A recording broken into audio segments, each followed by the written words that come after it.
All right, it's June 6th, 2020. This is Reviving the Republic. Let's go ahead and get into this.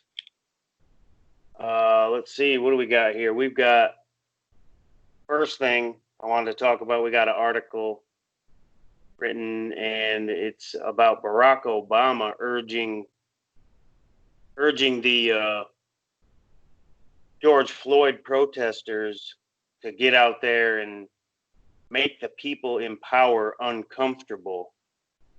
So that kind of threw me for a loop because I'm sitting here thinking, who are you talking about, man? Like, you know, the people who have been in power for so long are the embedded deep state that he's in cahoots with.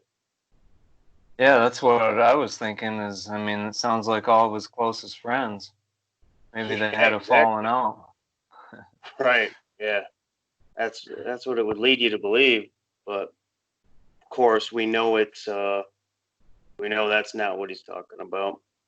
Because it's Right. him and his cronies running the entire thing. That's what they don't want us all to know. Uh, man, all this stuff, this whole entire Antifa thing, the whole, you know, all the riots and stuff that got started because of George Floyd dying at the hands of a police officer, which of course is unfortunate. Um, no one likes to see that, you know. Any normal person doesn't like to see that. And but man, the way they're blowing this out of proportion, man, it's getting so out of hand. I think we talked about the pallets of bricks that were being dropped off the last time we talked. This is clearly a planned event. You know, they were waiting till the right time to unleash what they had always planned on unleashing, which is the Antifa mobs, uh, for their little communist revolution that they had always planned on having. And now we Right. know where the bricks came from. Um, Berkshire Hathaway and Acme Brick. I think Berkshire Hathaway owns Acme Brick, and also Bill Gates has a hand in that. I mean, just by coincidence, I guess. You know, Mm-hmm. this whole Soros funded, Bill Gates funded plan for this, you know, the cliche term would be the New World Order, but that's exactly what they actually are pushing for. And there's public articles like when the coronavirus came out, uh, Gordon Brown came out publicly talking about how world government was the only thing that could save us from the COVID-19 crisis. And of course, you got your other little globalists who always come out and we're saying the same thing. This plan dates to a very, very long time ago. And we're in the middle of it now. I mean, we are in the middle of the communist takeover, the all-out frontal assault that if we don't fight it, we're going to get taken over. Like, it's very, very serious. I don't know if people understand how serious it actually is at this point. We're in the middle of it. We're getting taken over right now. So until we realize that, I don't know what the heck's going to happen. Yeah, and I think that right there is the tough part of all of this, or at least one of the really tough aspects. It's like, because I want to say that a good majority of people that you talk to, if you want to talk about, trust in the government, is there corruption, you know, most people don't have any problem with admitting or seeing that there is corruption. There's a lack of trust in government, I would say, that's fairly widespread. But when you try to tell them that, when you try to tell them what you just said, there is a mental block. There's a challenge there. Um, and I'm not sure what you can do, to try to help people bridge that gap. I don't know. I mean, I'm not sure either. I'm not sure what it's a challenge for sure. yeah, it's a huge challenge. And really, you just follow where the research takes you. You know what I mean?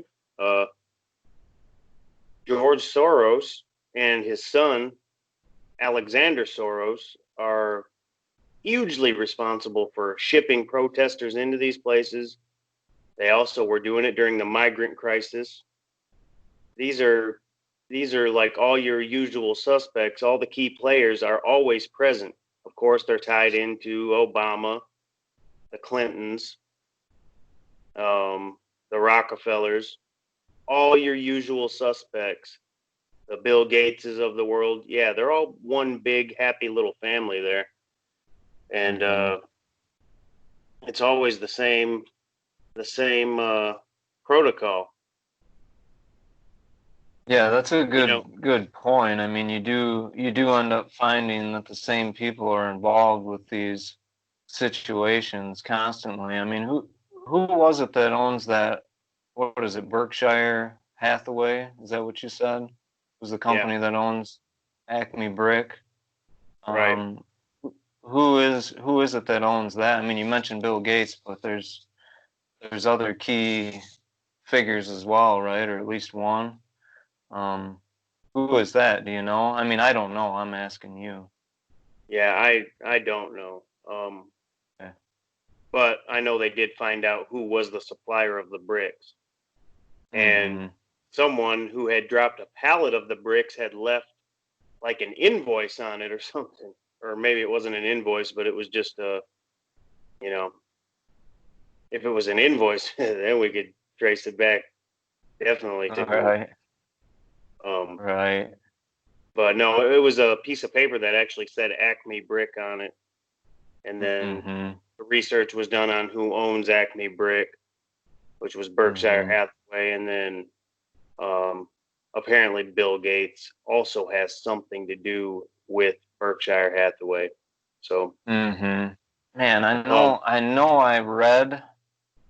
I read that, and that's why I asked you because I can't think of the name of the person.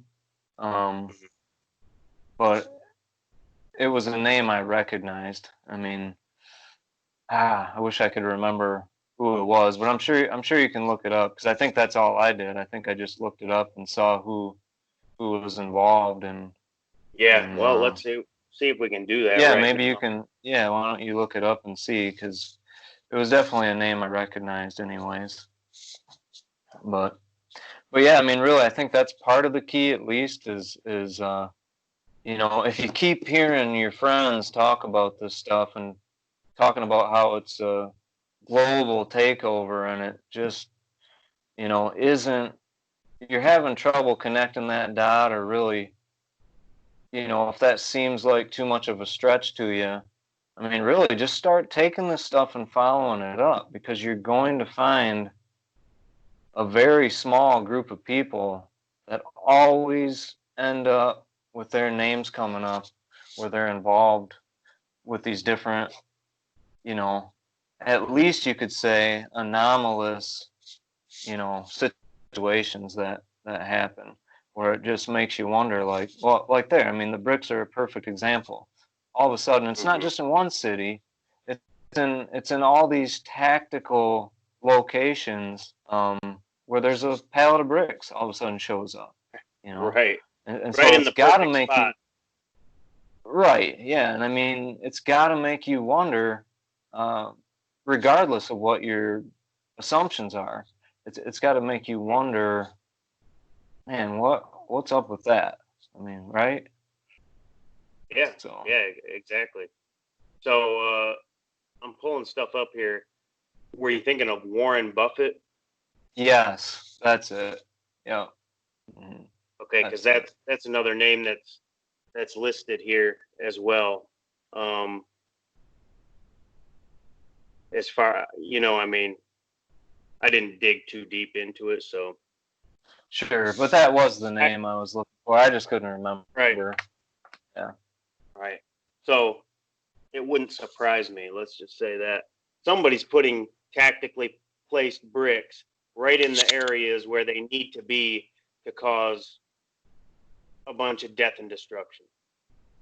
Mm-hmm. And we know that George Soros has put out full page ads in the paper for protesters and, to take down the Trump regime and all this. So it's always the same players.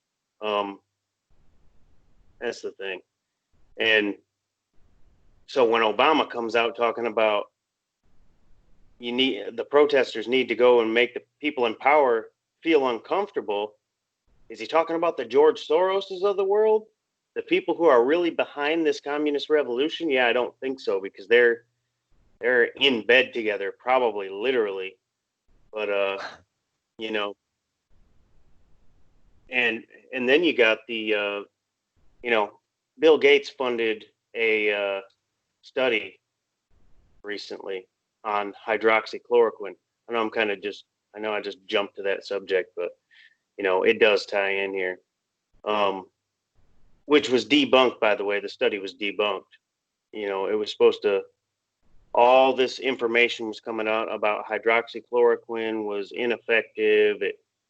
It's going to cause you to have a heart attack. It's dangerous. It's unstudied. Well, that study just got debunked. And they retracted that. So anyway.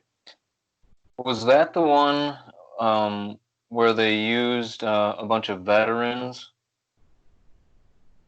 to, as the patients in the study? Were they veterans, or was that a different one?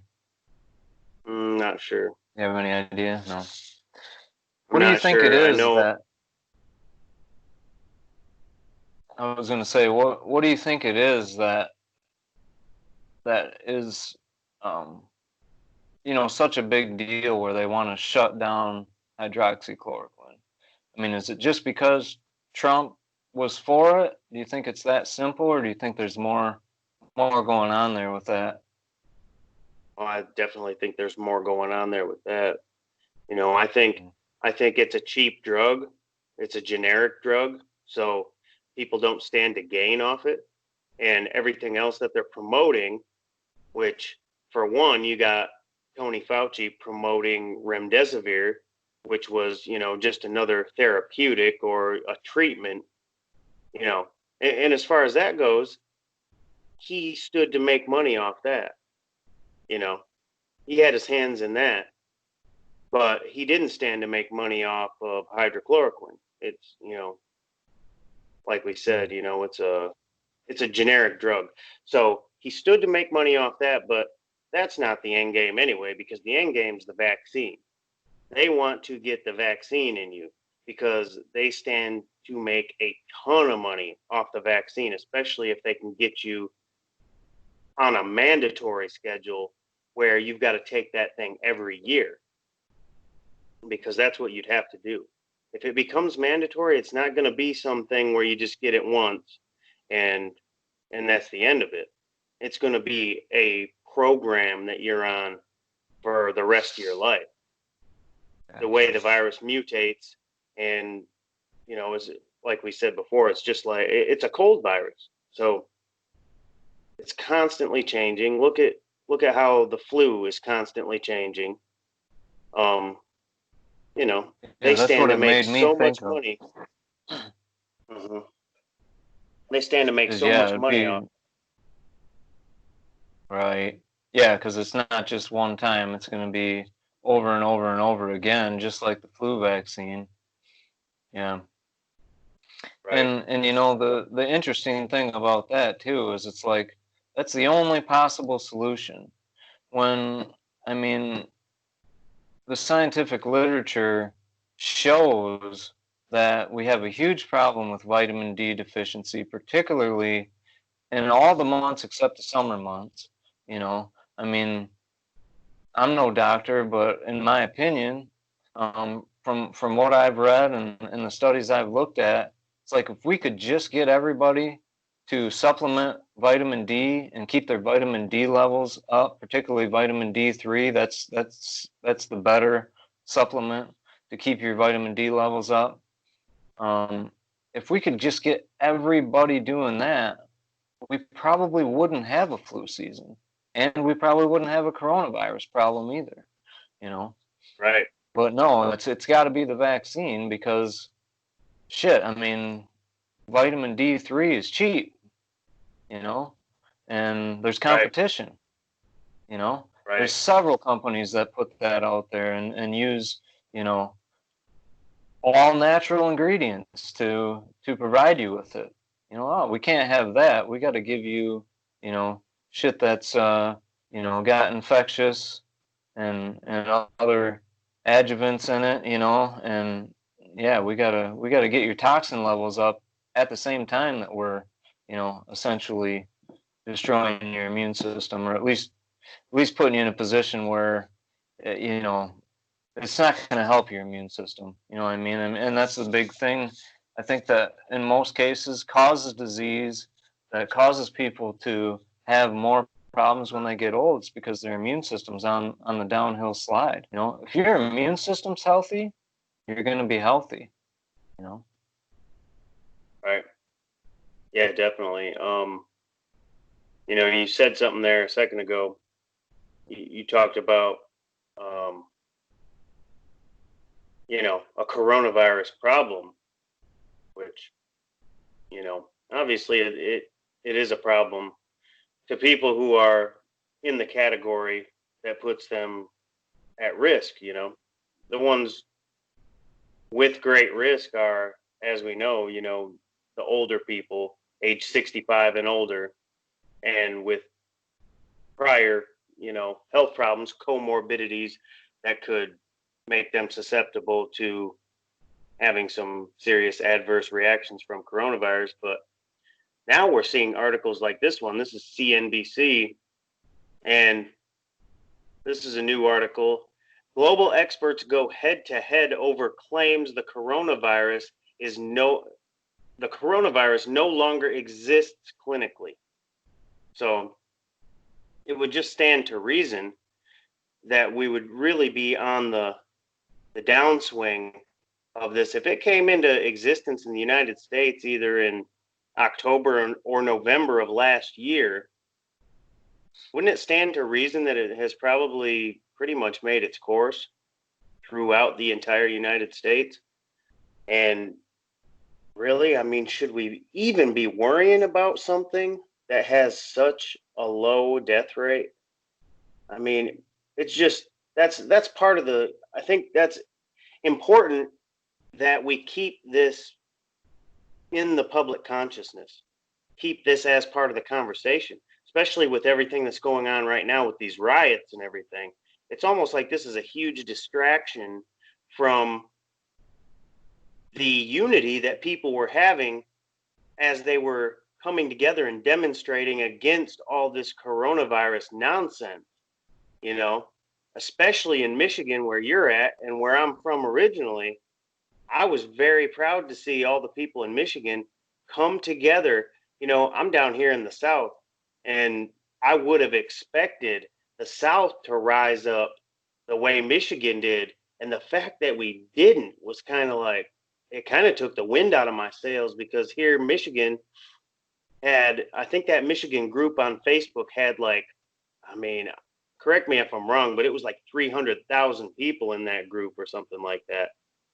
And they strapped up and went to the Capitals or the Capitol building, exercising their Second Amendment, exercising their First Amendment as well, and walked right up in that building and let people know they were not happy with what was going on, which they have every right to do. You know, people need to keep in mind that when your government no longer serves you and no longer protects the rights that it's supposed to protect, because that's what it's there to do. It's there to protect your inalienable rights. And when it no longer serves that purpose, you not only have the right, but you have the responsibility to go in and overthrow that government and put in its place a government that will respect its original function, which is protecting your rights, securing your rights. So Absolutely. yeah, that Yeah, I was mean, sorry.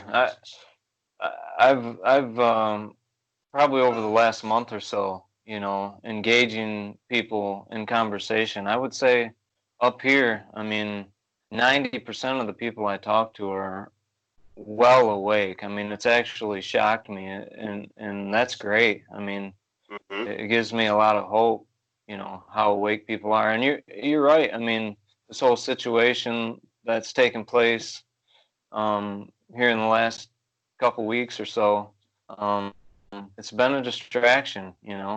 Um, I don't have Facebook myself. My wife gets on there and gets off, and gets on there and gets off, and she's back off it again just because she's like, because people are back bickering and fighting over this stuff, and she doesn't like getting wrapped up in all that, and it bothers her to. She's got people that she knows and she has to see and sees what they think about certain things, and it's like, I don't want to know that about them. I have to, I have to deal with these people. I don't want to lose respect for them. So it's kind of a back and forth thing with her. But yeah, I mean, like you said, I mean, it's right back to, I mean, not entirely, but it is a distraction, that's for sure. And you certainly have people that are trying to, you know, do their virtue signaling and stuff like that. And it's like, look, man, like, nobody likes injustice. Nobody's for injustice. I mean, I think we can all agree on that. Obviously, um, the problems we have, real problems in our society, they're very complicated.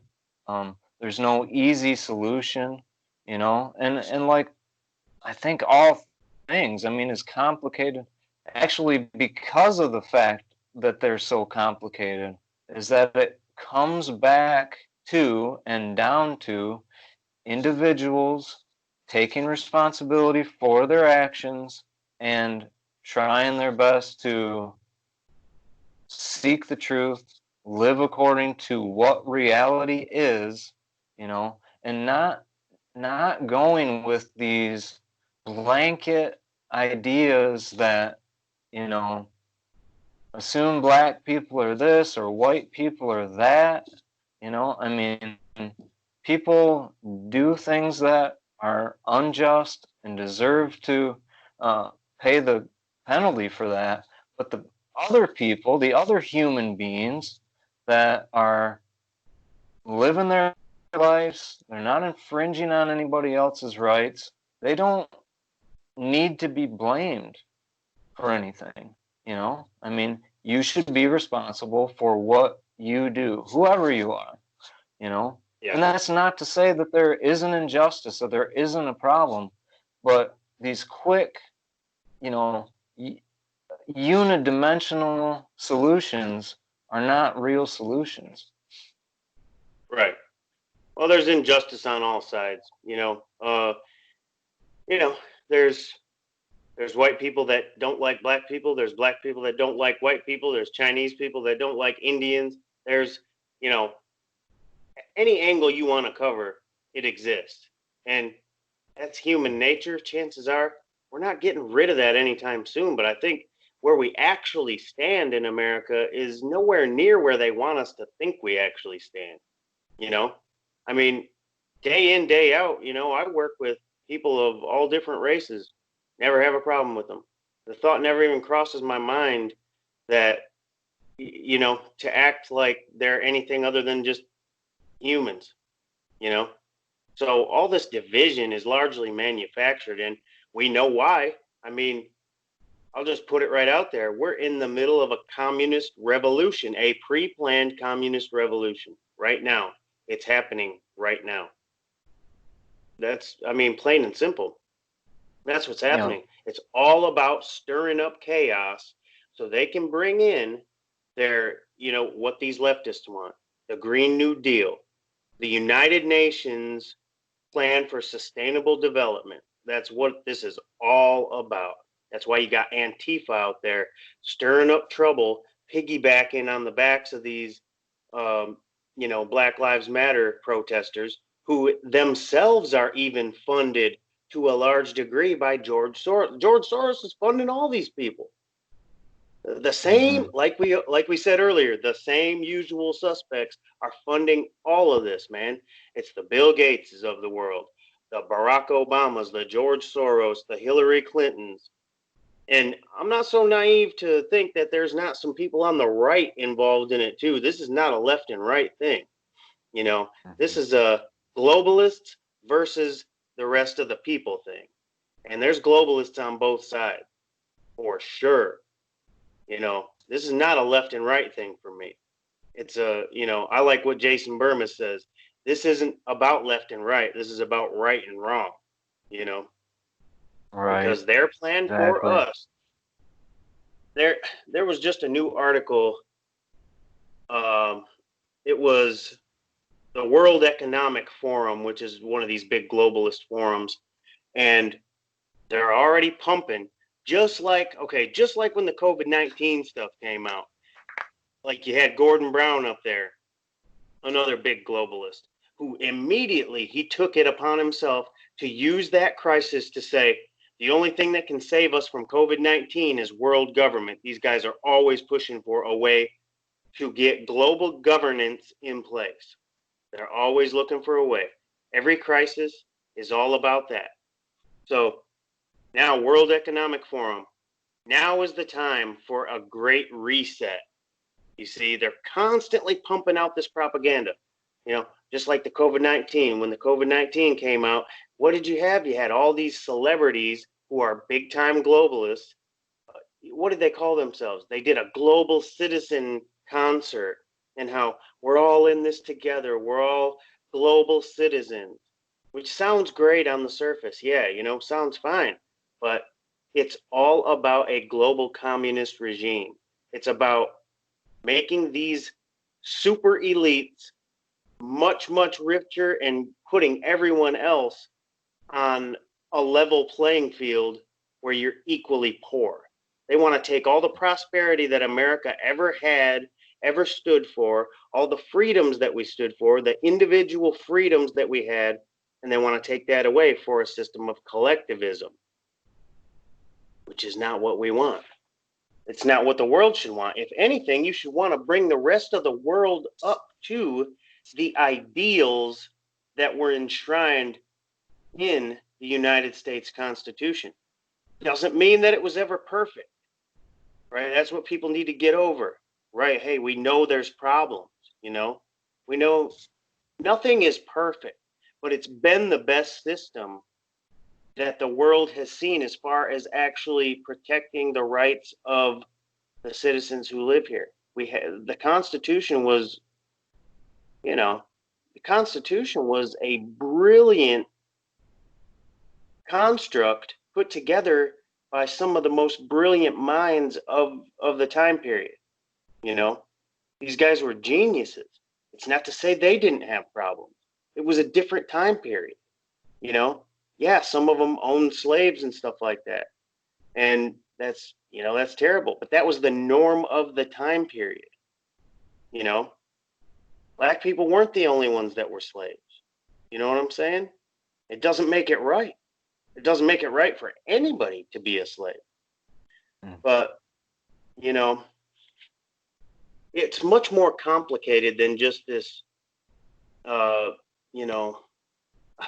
hate to use I'm not trying to make a pun here, but it's not just a black and white issue. You know what I'm saying? It's not everything's black or white. You know what I mean? It's it's so much more complicated than that.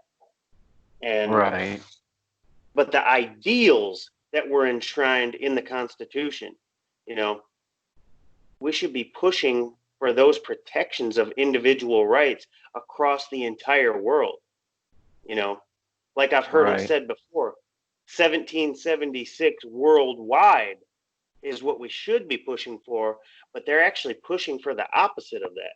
They want to turn America into the third world and make America on a level field with the rest of the third world so we can all be equally poor and they can enrich themselves off the backs of us at our expense.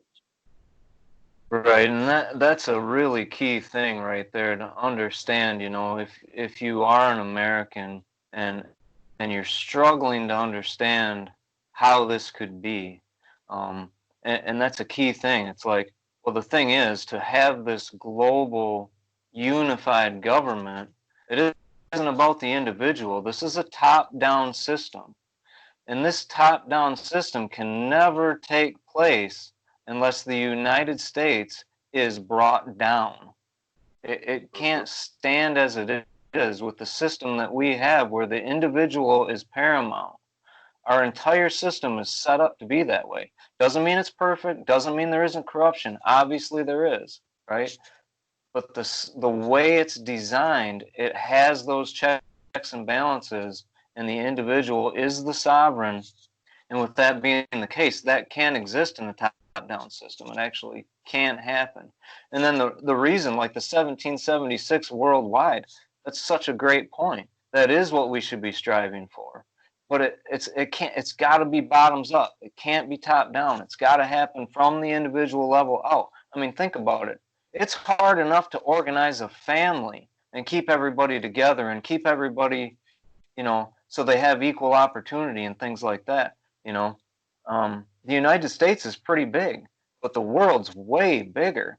You can't even begin to imagine trying to govern the whole world, you know, let alone the United States, let alone the individual states. It's got to happen from the bottom up. That's one of the reasons we have states that are sovereign over the federal government, because you've got to keep that governing body as small as possible. And really, it goes down to the individual. I mean, you have to have government, you have to have order, but you got to strike that balance somehow. And the smaller, the more local level the decisions are being made by the people for the people, the better that society is going to thrive.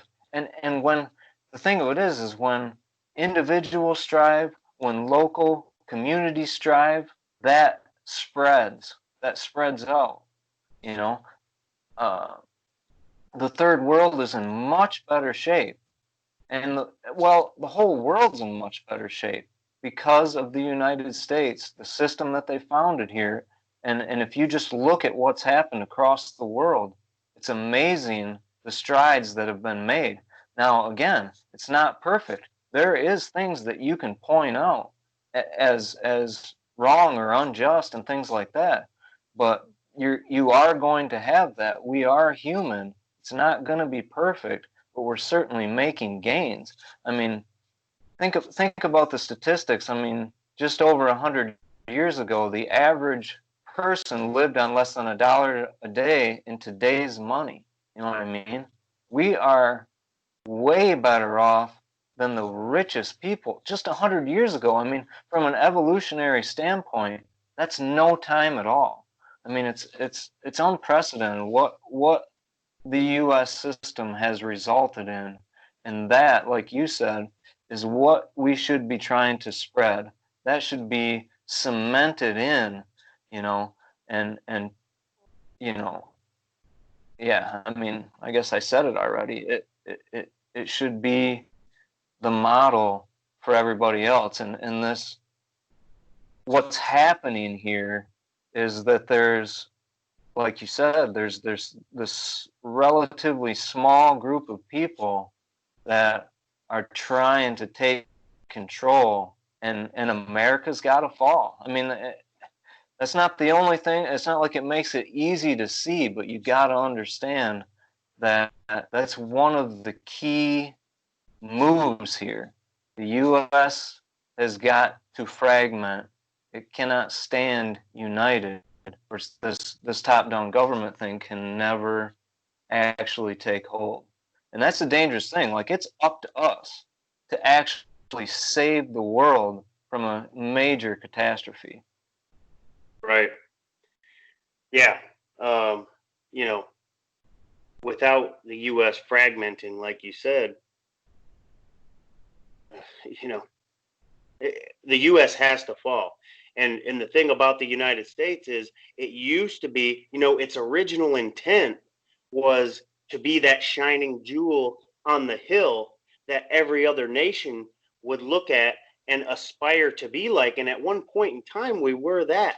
Now, your average leftist these days will say, well, yeah, but look what the U.S. has become. Look at what we do. We start all these wars. We start, look at how many people have died overseas because of all these wars. And what I say to that is, yeah, do you know who started those wars? The same people you want to be in power. That's who started the wars. All these, listen, these are globalist wars. All these military industrial complex led wars are globalist wars. It's the same people you want to put into power who have led the American ideal astray. That's who it was.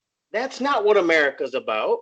That's not the America that, see, back in the day when people talked about a new world order, and now, I can understand now why so many people got sucked into that idea, right?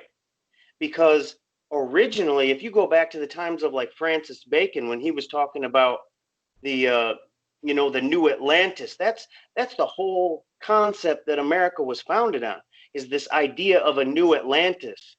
And, Francis Bacon wrote the book about that. And it was supposed to be a place where you could go and have religious freedom and break away from the monarchies and stuff like that.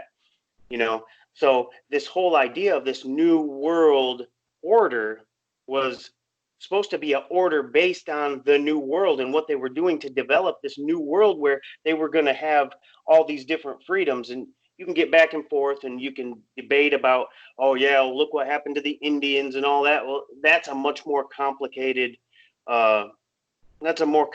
situation than most people want to make it out to be too, because not everybody was against the Indians. And when you say the Indians, there was more than one tribe of Indians or Native Americans, whatever you want to say.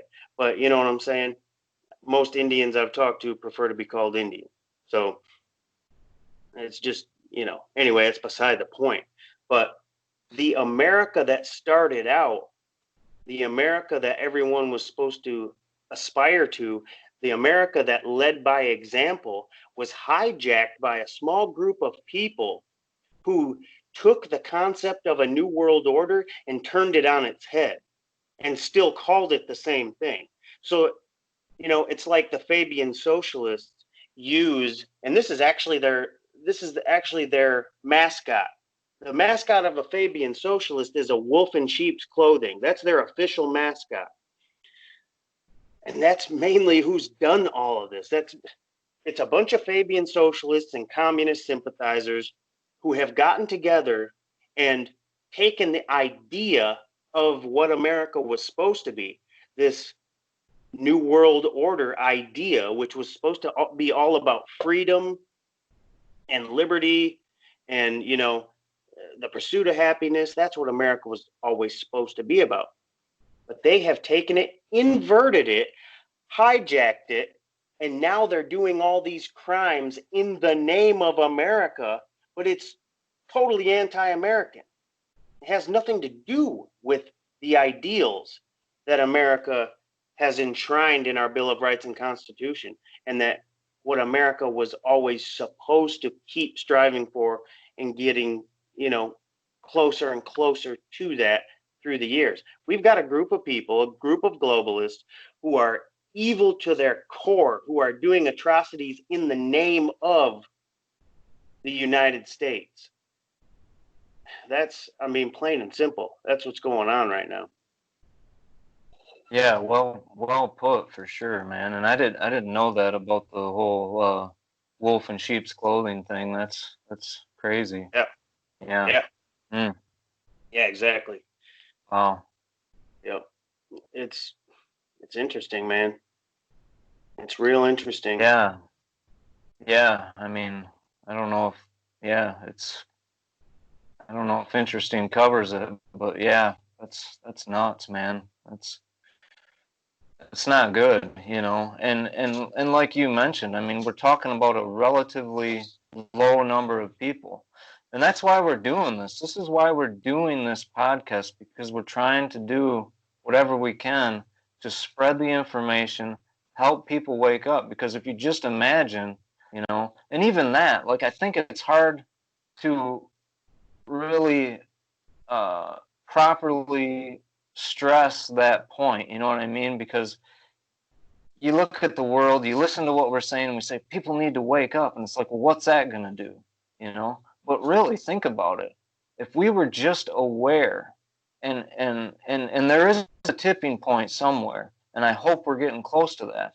You reach Yeah. that tipping point where the public wakes up. There's not that many people that need to be indicted, and we can get back to doing what we're the best at. You know, and take care of this and expose this corruption, because that's what it is. It's corruption of what the United States is supposed to represent, what it stands for. Like you said, it's supposed to be that light on the hill that shines a light out to the other nations to set that example for what they can do too. You know, there's no reason why the world can't come into a prosperous reality where everybody has enough food and everybody has shelter and clean water and you know, indoor plumbing and all these things that we've taken for granted. I mean, think about what we must look like right now to other countries when we're talking about oppression.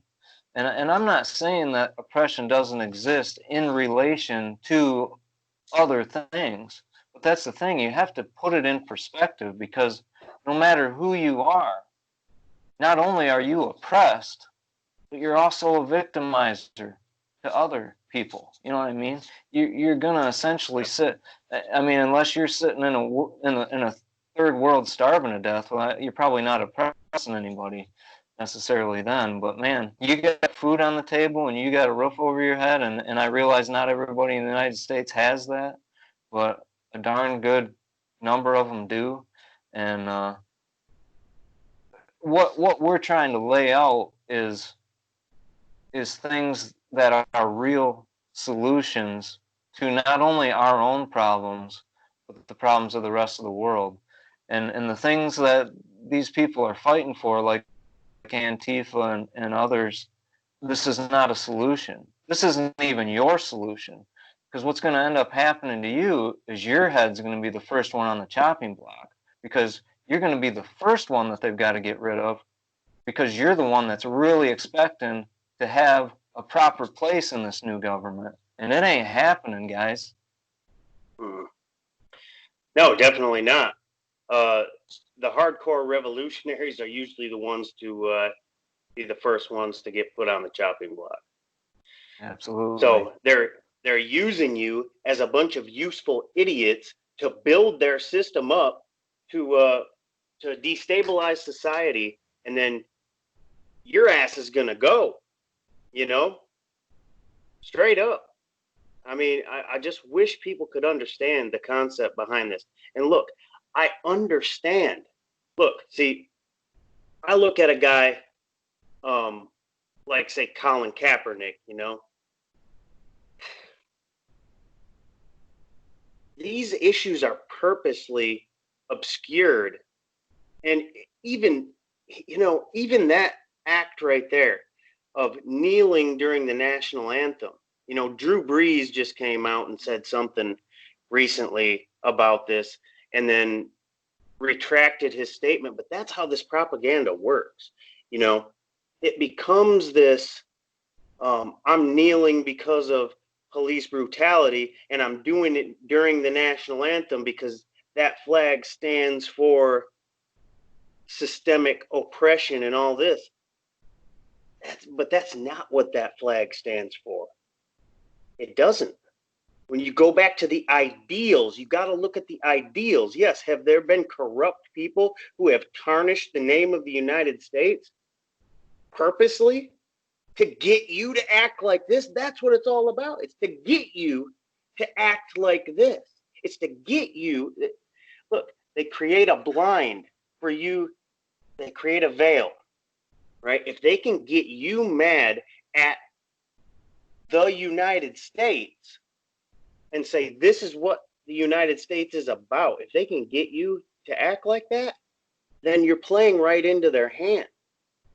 You see, it's the wolf in sheep's clothing thing. You know, they're wolves and they wrap themselves in the flag, and then they do all their dirty work wrapped in the flag. And then when you look at it, you say, oh yeah, that's what America's about. But really, it's this group of globalists who have no allegiance to America whatsoever. Their key goal is to tarnish the name of America. So you can look, if you look at it from the angle of where they're coming from, you can level with somebody on that on that point where you're like, well, yeah, if you're protesting injustice, yeah, who wouldn't protest injustice? But it's being gone about in the wrong way, and then when the media picks it up, they just spin a narrative and twist it, and they politicize it, and then you got two sides fighting over issues that aren't even the actual issues. These veils get created, these blinds get created, and then you're never actually getting to the core issue, because you got this side over here that's saying one thing, you got this side over here that's saying this other thing, and both of them are misrepresentations of what's actually going on. You never actually get to the point to where you can have a debate about it, Yeah. So something's got to happen to where we can open up some dialogue and actually talk about the actual core issues here. Is any injustice bad? Yeah, of course it is. Do you think injustice is just happening to one group of people? That's what they want you to believe. That's exactly what they want you to believe. They want you to believe injustice is happening to one group of people, or a couple groups of people, and they want to keep you all divided. Divide and conquer. That's the narrative. Divide and conquer. Class warfare. If they can keep you fighting amongst each other, they got you right where they want you. And like we talked about before, that's why they carve up society into these little groups. Because if we're all just humans, talking about human rights, that doesn't do them any good. But if you can break it up into groups, like the Mexicans here, the blacks here, the gays here, the women here, and then, that's how they keep you fighting amongst each other. When you create these protected classes, it actually does the opposite of what they say it's going to do on the surface. It just causes further division. Instead of just saying you're all humans, you should all be striving for human rights equally, but they don't want an equal playing field. They want a virtue signal that they're actually doing something, while creating more division by the groups that they're creating, and make you have your allegiance to a certain tribe and call everybody else unjust as you just rally for your specific tribe that you're in, And a lot of the statistics that they roll out are twisted and not even true. But once you politicize it, and once you get a large enough mob rallying for a certain thing that's repeated over and over and over and over on the mainstream news, then the facts don't matter anymore. All right. Yeah, and the facts a lot of times are so hard to get your hands on too. I mean, we have such a corrupt media that if you only relied on that, you'd never get anywhere near a picture of reality. But to your point about separating us into groups and kind of going back to that group identity mentality is a de-evolution of the human being. I mean, you can actually track the evolution of consciousness through the different stages, and actually, I probably can't do it justice on the fly, but you do the same thing in your human life. Think about, when you're young and you kind of get to that point of like the either just before teen or in the teenage years where you start to identify with the group, with your group of peers, and that means everything to you, right? And you kind of, that's where you separate yourself a little bit from the parent. Well, the same thing happens with consciousness in the mythological world parents, which is the unconscious, right? So when you're born, you're mostly operating unconsciously. But by the time you're 6 to 9 months old, you start to see that personality start to show itself, right? And that's the consciousness peeking its head up out of the unconscious. And through those years, until like those adolescent years, you're still very tight with your parents. You're very close. That's your identity is with your parents. Your safety is with your parents. But then as you develop and it's time to kind of go out into the world a little bit more, that first step out into the world is that group identity, teenage years, still very immature. It's not a well-developed consciousness, but it's that necessary step. Well, humanity itself went through those same stages at large, and there was a time where group identity was paramount, and there's good reason for it. It was a protective situation because, man, when there was an unknown tribe to yours, you don't know what it is that they're going to bring to the table. Is it going to be danger? Are they going to be hostile? Is there going to be viruses? Is there going to be disease? There's so much unknown that group separation was almost a necessity. But over time, we did evolve all the way to the point, just like we do in our lives, where eventually, hopefully, you start to become an individual. Sometimes that's around the age of 30, maybe 40. Some people never do. But that's kind of the goal in your life, is eventually you break away from that group identity of your peers and you start to think for yourself, become your own person, be responsible for yourself, because the two go hand in hand totally. And we've already done that, though. As a human society, that's how the United States ended up getting founded, was the realization of that individual identity being the key.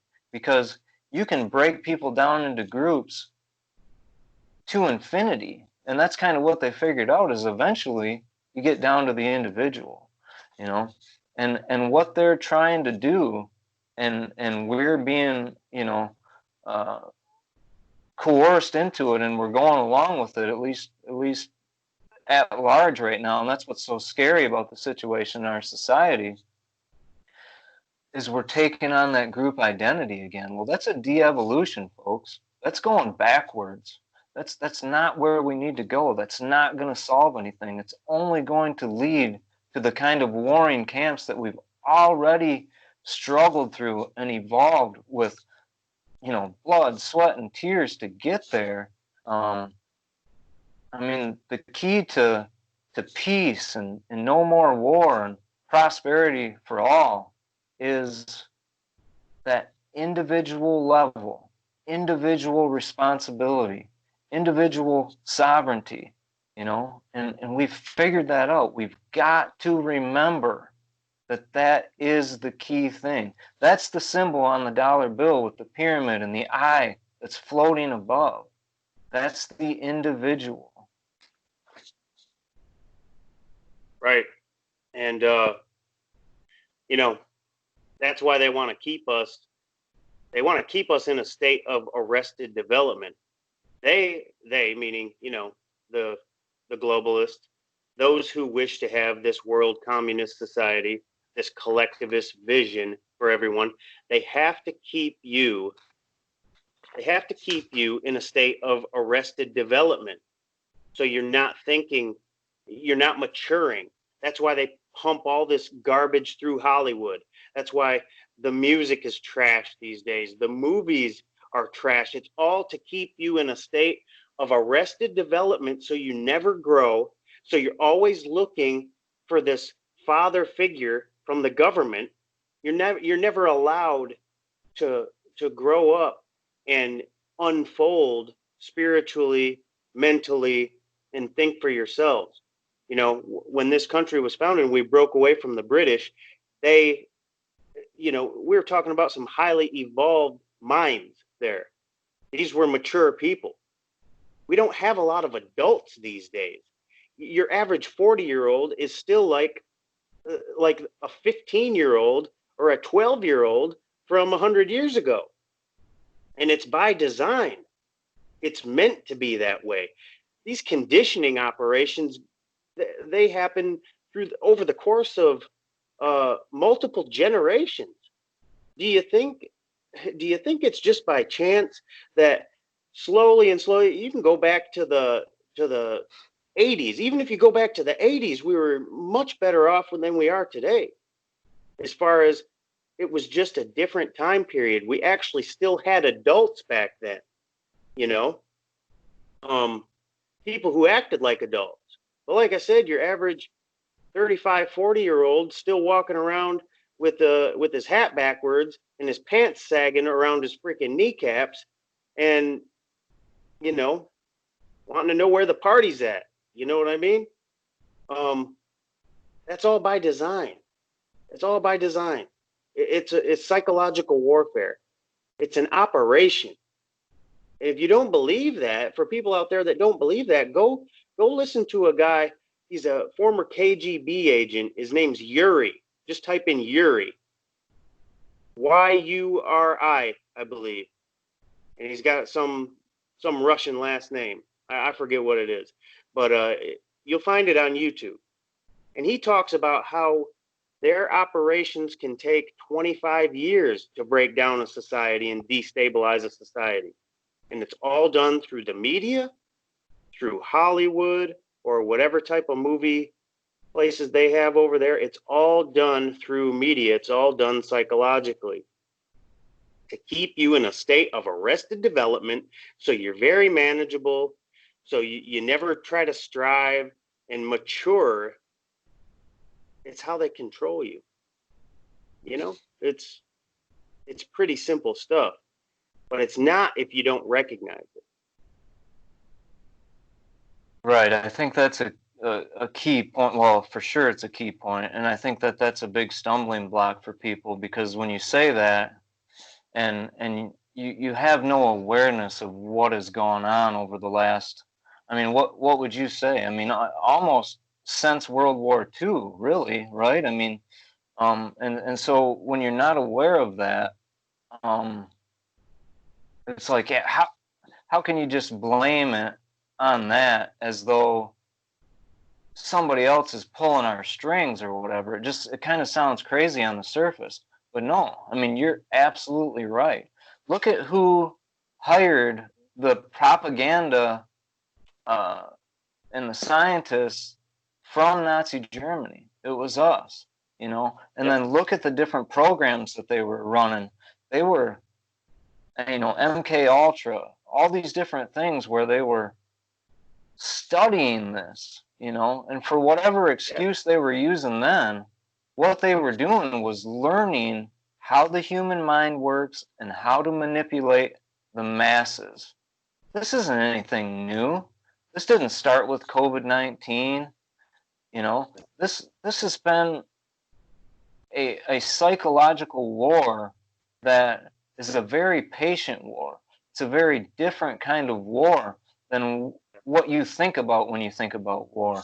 We've been at war, a psychological war, an information war, for, I mean, you know more details, but I mean, I'd say 50 years, 60 years at least, where it's actually been perpetrated. I mean, At least, I just mean, yeah. Let me just interject real quick. Uh, you go back to the founding of the Federal Reserve, and it's by the same people. It's by Rockefellers, the Rothschilds. I know you hear those names a lot, and it gets to be cliche, but that's who did it. It was the Rockefellers, the Warburgs, the Rothschilds, J.P. Morgan. These people legitimately had a plan, instated their plan, and we are still feeling the ramifications of those plans to this day. That was one of the biggest killers of getting a socialist society, and a central bank is one of the biggest pillars.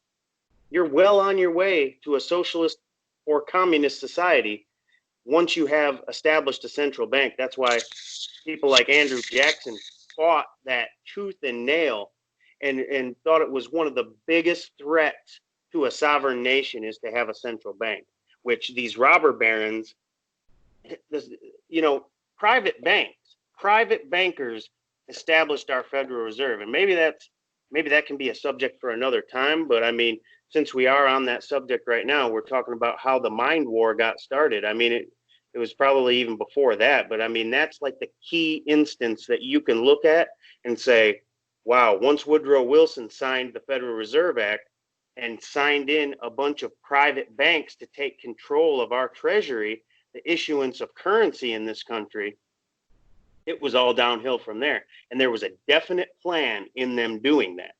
So you can look at that as the key point where, this major socialist um, vision for the United States really came into view. Because prior to that, you had the roundtable groups, which all these robber barons were a part of. They had, I mean, that's what they called them, the roundtable groups. You had one called the Milner Group. You also had, and Cecil Rhodes was also a big part of that. A lot of it started with him too. And it didn't just start with him. He was obviously groomed and coached by people that came before him. It was largely people from Britain. So it was the Anglo-American establishment is what they called it back then. I mean, it's still basically remnants of that working today. That's where a lot of all this stuff comes from. Yeah, that's interesting, man. Yeah. Well, that's good information for people to think about there, and that's the key. We're just trying to give you information. There's plenty of things for you to look at further. I know a lot of you that are listening are probably awake, but share this with people that need those topics to look up, need that bigger picture, to try to help them see what's going on here, that this didn't just start yesterday.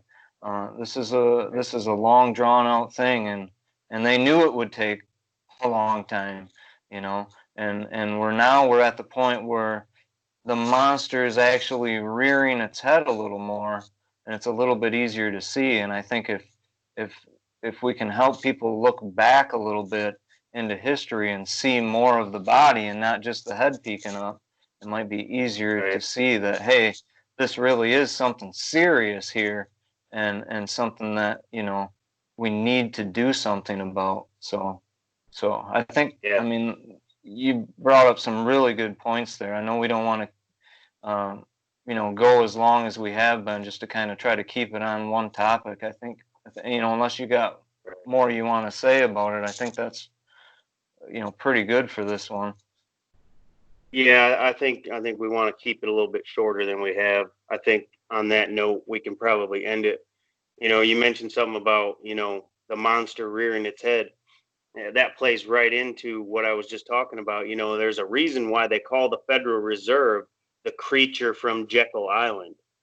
And like I said, we can talk about that more on another episode, because that really Yeah. ties into all the stuff we're talking about right now. You can really kind of pin it at that starting point. Not that that was the absolute starting point of this all, because there's a deep history that goes along with all of this, but that's really where that's really a milestone for these robber baron globalists. That was a major milestone for them in the United States to establish the Federal Reserve banking system that we have today. But on that note, I think we can probably end it there. And I just want to let everybody know, if you value the type of content we're putting out, like, subscribe, hit the bell notification, because we'll be putting more content out. We plan on having many, many discussions about this type of stuff.